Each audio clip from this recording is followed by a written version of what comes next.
The first exotic car I would like to talk about right now is the 458 Spyder or 458 Coupe, better known as the Italia.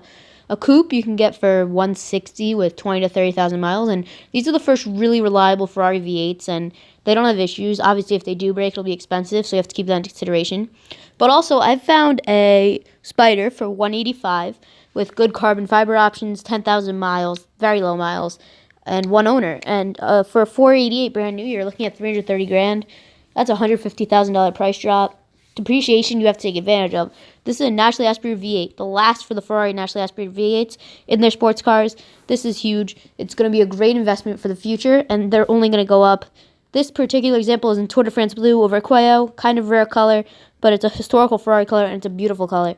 This is a car they have to take advantage on now because I believe they will definitely go up. And with a Ferrari, they can go up quite a lot. I know they made 17,000 of them, but there's still a lot of room for them to go up. They've hit their bottom. Definitely hit their bottom. So this is another exotic car bargain, but the difference between this and a 458 is that this is the new Porsche 911 Speedster, yet to be released. This might sound crazy to you, but listen to this. This is essentially a GT3 with a convertible, no roof, with a louder titanium exhaust. Do you know how crazy that sounds? Do you know what a GT3 sounds like? This is twice as loud. The Heritage Paint design package that is coming with this car is new to Porsche, and it's going to be the first. This is also the last stick car, the GT car that Porsche will make. It's a GT3 convertible. That's never been done. It will never be done again. The heritage features of this car, such as the gas tank and the mirrors, really make it stand out. I mean, look at that center gas tap. Starting around 200 to 250, this should be going towards $1 million one day in the future, and I'd highly consider recommending it if you're looking for a car in this price range. This one's still not affordable. It's a Guyardo, but it's more affordable than the others, much more. Early generation Guyardo, which is basically what I'm talking about here, as pictured here, they go for 60 to 100 depending on miles. A stick might go for, in Spyder configuration, up towards 120, and that's a bargain. I said this when the Murcielago sticks were very low. They were 150. Now they're more like 350.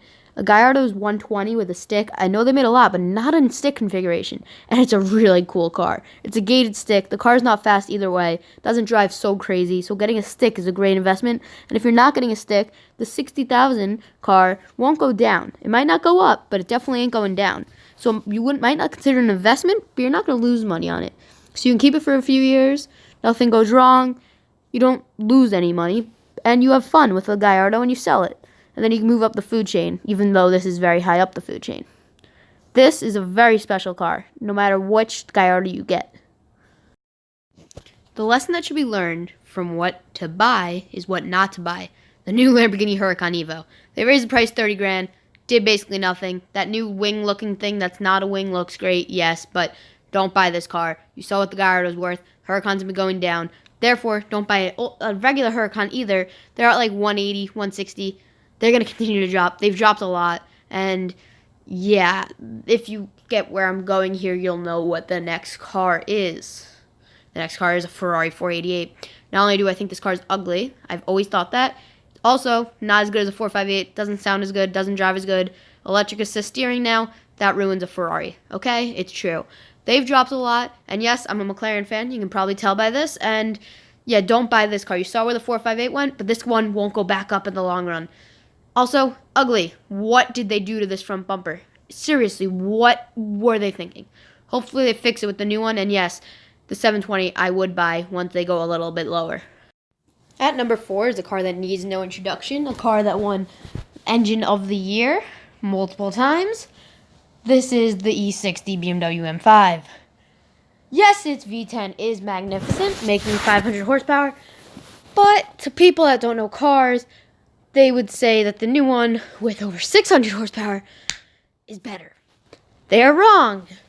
This is $10,000 to $15,000. Maybe $20,000 if you can find a low mile spec. By the way, that's probably the best investment because one day that's going to be worth a lot of money. This car is unbelievable. Depreciation is a killer. It's a horrible thing.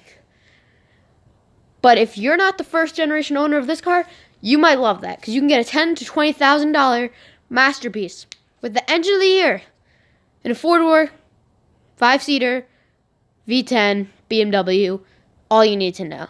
Buy it. Yes, the 720 is my favorite car, and yes, Saros over black with xenon is my favorite interior color. One thing to learn is the most valuable will always be the best of the generation. The best is by far the 720. Wait for them to go down a little bit. They will go down another 20, 30 grand. Buy one of these, okay? That is fact. Now that you know what to buy and what not to buy, subscribe to the channel, like the video, and just keep looking at 720s because damn, they are gorgeous, and yeah, they're fast as